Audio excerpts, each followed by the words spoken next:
Hello guys, ఇవాళ ఒకటి మనకు రెస్క్యూ గురించి కాల్ వచ్చింది. ఒకటి బిగ్ సైజ్ స్పెక్టికల్ కోబ్రా అయితే మనం రెస్క్యూ చేసినాం. దీనికైతే ఇప్పుడు సేఫ్లీగా రిలీజ్ చేసేందుకు మనమైతే ఒక అడవిలో వచ్చేసినాం. చూడండి గైస్, చాలా బిగ్ సైజ్ ఉంది స్పెక్టికల్ కోబ్రా.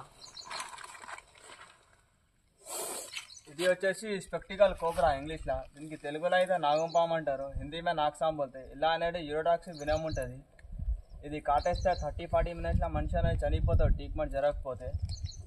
చాలా కోపంలో ఉంది స్పెక్టికల్ కోబ్రా అయితే. ఇది దాదాపు ఒకటి 12 నుంచి 15 ఇయర్స్ ఏజ్ ఉంటుంది దీన్ని.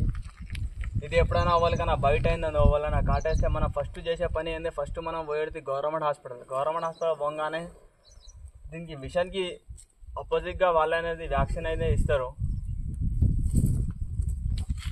ఇది చాలా కోపంలో ఉన్నది స్పెక్టికల్ కోబ్రా. ఇది మన చుట్టుపక్కల మన ఇళ్ళలా కానీ, మన చుట్టుపక్కల మన విలేజ్లో కానీ, మన గలీలో ఎందుకు వస్తాయంటే పిచ్చి పిచ్చి చెట్లు కానీ, ఇప్పుడు వానాకాలంలో ఎక్కువ అనేవి స్నేక్లు వస్తాయి.